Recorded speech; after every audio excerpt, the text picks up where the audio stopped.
How you doing, guys? Coach Mitch. I truly have strong candidates that come into my program. And what happens, though, yes, they're strong in their confidence in who they are. However, they don't answer the questions properly in the CBP fashion as far as what CBP wants to hear. And this is their downfall. Some of those people are what I call my returns, who take it their first time on their own with the interview process and they fail. So I want to go through 7 things that help you guys out to understand where you might stand in this process. So the first thing I hear a lot when I give you this prep interview, so in my coaching program, within 10 minutes, I'm interviewing you. And so the first thing I come across all the time is the generic policy of CBP answer, right? So I ask you a question, you'll tell me, well, according to CBP policy, I would do this. Or according to CBP policy, I would do this. And always using CBP policy as if it's your end all, answer all for every question they ask you. And this is going to be a guaranteed fail because they don't want to hear that. I teach you how to drill down using policy that they talk about so they understand that you know what you're talking about. When you get into stuff like, I'm going to use this policy for this question, but then they might ask you, well, what's the policy? Oh, I don't know. Well, you're not supposed to know the policy to that detail, right? But you have to be able to answer a question beyond just saying, give a policy answer, right? This is why my clients beat out so many other clients, because a lot of people, again, who go into the interview process, they're going in there as civilians and they're answering like civilians. Do you know where you are? You're in a federal level law enforcement interview panel. They don't want to hear civilian type answers. That's the best way to get that 6-month return, right? Number 2 is this. It happens all the time. I see it all the time in my coaching program too. The rambling. Rambling means you aren't ready, not prepared, and you're thinking, well, Coach Mitch, of course, you're right.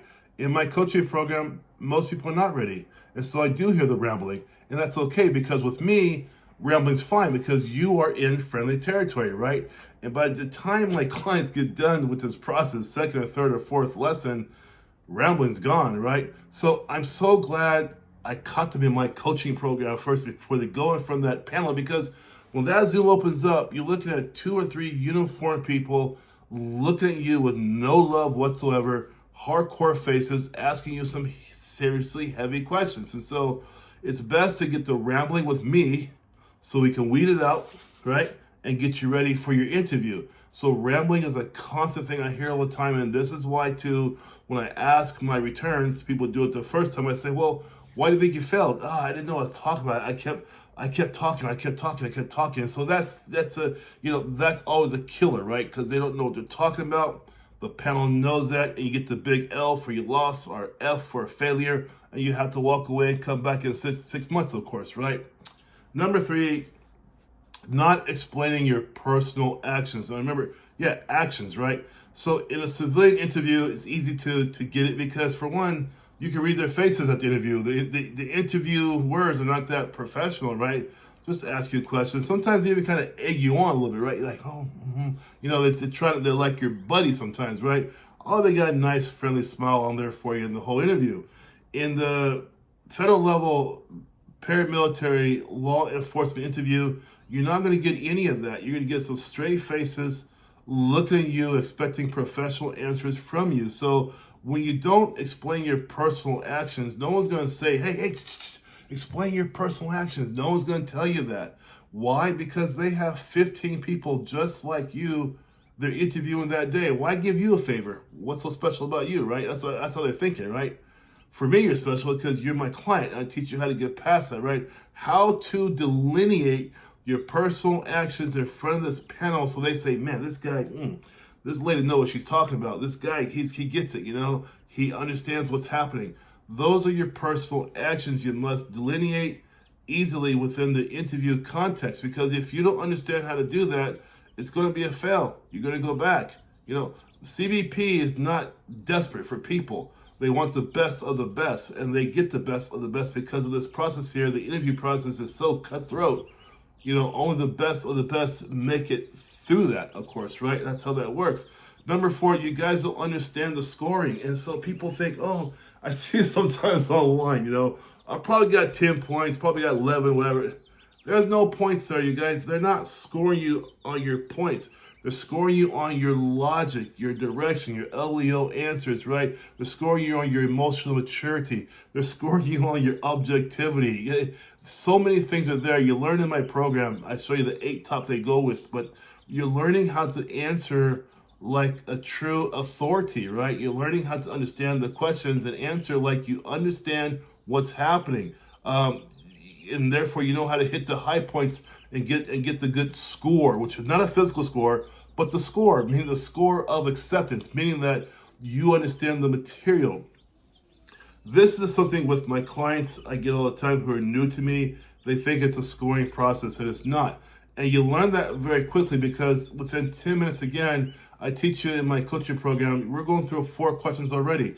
It doesn't matter if it's going to be CBP or BP, you're going to go through these questions with me, of course. I'm going to show you how to do it. However, you need to understand it is our verbiage that's going to get us a high score. It's the verbiage and the familiarity. Those are the things that score us, okay? It is not the looking for a score, right? That works where? In the civilian world. This is why they have a 60% plus fail rate, because people are walking in there thinking it's going to be like a civilian interview. And it's not a civilian interview at all. It's not even close to that. It's a paramilitary interview, law enforcement base. That's what you're going to face, you guys. Nothing else but that. And so that's why we train to that, because a lot of people don't understand that, right? Another thing too, number 7 or 5, is that their communication is not clear. And by when I say clear communication, I mean we need to extract the use of civilian type words, right? They don't want to hear that, you know? It's like if you went to, some other country, it's best you learn at least some of their language so you can communicate properly, right? This too is another language. It's a language that doesn't give any credit or relief to civilians when you talk like a civilian in a paramilitary interview. Do you get what I'm trying to tell you? You have to know where you are. Many of you walk into these interviews giving these civilian type answers and thinking you got it done. You're good to go, and you're not good to go, because that's not what they want to hear. We make it very clear the first time in my interview coaching, I'm teaching you how to speak another language. And that's so important because you have to answer their questions in that language. People who cannot do that, people who don't do that, they just do not make it. And that's the important part. You got to understand this is very serious business. They're not going to have patience with you. They're not going to say, oh man, good try. No, they're going to say, come back in 6 months. We'll see you later. Why is that? Because we got 10 more people just like you who are probably going to do a better job than you, who prepared better than you, who are ready more than you, who want the badge much more than you because they're ready for it. At this point here, guys, I'm going to stop. If you want to get into my coaching program, get down in the description below, get into my calendar, and I'll show you guys how to do it, of course, right? Another thing, too, is that you guys are starting these interviews off. Once those doors open up, boom, you're nervous. It shows right there, oh, you're nervous. They see it. Oh, Coach Mitch, they don't see that. They read faces every day. That's their job. They read how eyes look around, right? The lips, shake or not, right? Well, you see things, oh, man, they read all that. You open up the interview and you're nervous. Well, that tells them, how prepared is this person, You should be calm, nervous inside, but don't show it on the outside, the poker face, right? That's the face you want to show them, not this stuff like this. They see it all the time. The people who are nervous like that, they're not prepared. But Coach Mitch, I prepare with my girlfriend, my boyfriend, my husband, what? It doesn't matter. How are they possibly going to judge you? And then let me ask you this. How will they critique you without you getting angry or them not, feel like you're hurting your feelings, They don't want to hurt your feelings at all. Part of that, too, is you're disorganized. This is common.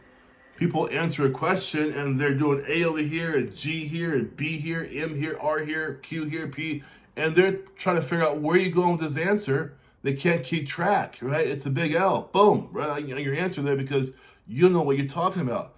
This takes repetition. My clients love this, I think, the most because we do repetition. We repeat a lot. We go through our practice. Everybody gets recordings, I make sure of that, right? The system that I have, it costs some money, right? So it's a very nice system. It's to the benefit of my clients so they can see themselves in action, right? And so that's a big deal. Now, the last one I want to tell you about is this. A lot of you guys are not practicing speaking out loud. And this is what coaching helps out with, because coaching, I listen to tonality, voice control. Do you understand what you're talking about? A lot of you guys aren't doing that. You're thinking again, oh, it's okay. It might be a tough interview, but I've done many interviews before. It shouldn't be that bad. Have you done many federal level paramilitary law enforcement interviews before? I think not. If you want this, you got to get real about it, right? Now you think, oh, but I'll be okay. Maybe you might be okay. But if you're not, it's 6 months deferred. Goodbye. See you in half a year. Good luck, buddy. The investment in my coaching is simple. You get 20 years of a career, go where you want to go, have a nice career, great, awesome career to have, right? And you have good pay, insurance, all that good stuff, right? The investment means tiny when you compare that times 20 years. If you really want to get past the interview is one of the few spots in this whole process that you have control. In this whole process, it's the interview where you control the most. If you want help with the interview, I'm here for that. Been doing this for 7 years, 90.4% success rate. If you're serious, you get down my link below, you guys. Get into my calendar. Let's do this. Have a good day. Bye-bye.